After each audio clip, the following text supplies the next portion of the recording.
Canada's competition watchdog announced last Monday that it is expanding its investigation into Empire Company, the parent company of Sobeys and other major grocery chains, over its use of property controls and whether they may be harming competition in the grocery sector.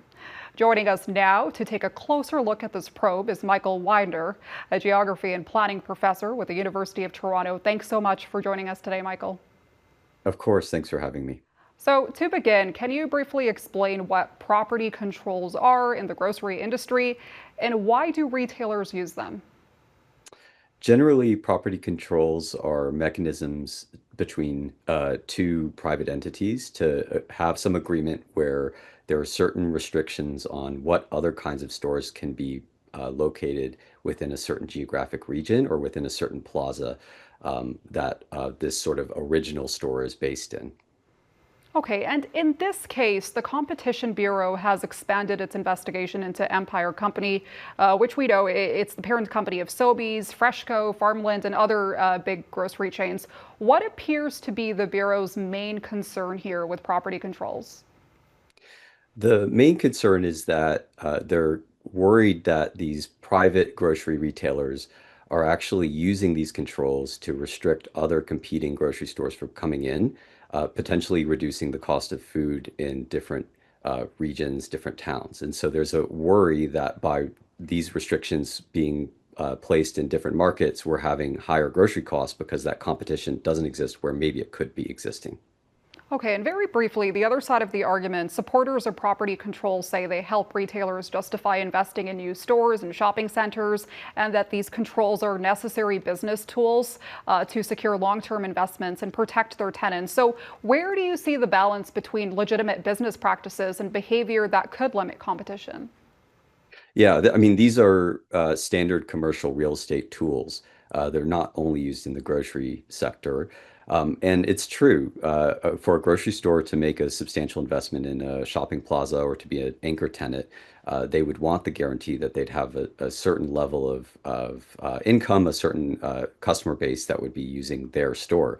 And so I think we have to balance what this potential change could do if we start to encourage more competition by restricting property controls against all the other different initiatives that are happening with the new federal food policy. So I think this is one piece of a much bigger puzzle that we need to use to start to encourage lower food prices across the country.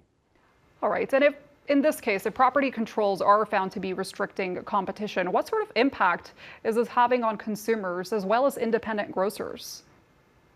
The truth is that it'll probably have a relatively minor impact because this is, again, just one piece of the puzzle. In a small town where there's maybe 5, 6,000 people, there may only be enough of a customer base for one store anyway. Where this can make a difference is potentially in more suburban areas, more urbanized areas where there is more potential for competing grocery stores to set up shop nearby other grocery stores.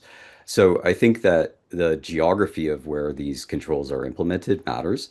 And I really think we probably want to rein in our expectations because, again, we really need to be thinking about the entire food system. And this is just one small piece of that entire food system when we want to lower the prices of groceries in the country. And looking ahead, what kind of outcome should we expect from this investigation? Could it lead to perhaps broader reforms to competition policy across the country?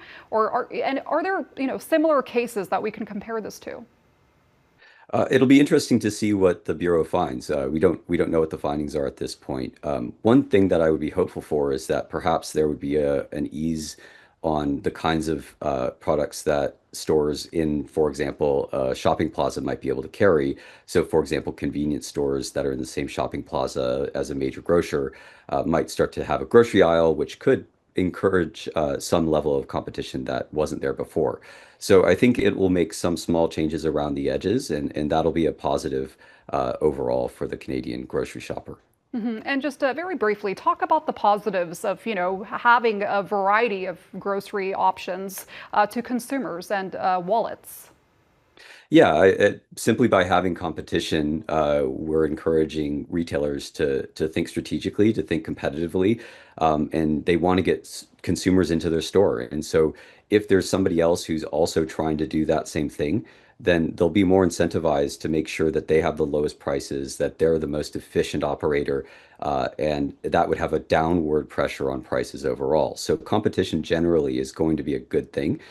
We just need to make sure we're pairing this with other things that were outlined in the federal food policy. All right, Michael, thank you so much for your time and insight today. Of course, thanks so much. That is Michael Widener, a geography and planning professor with the University of Toronto.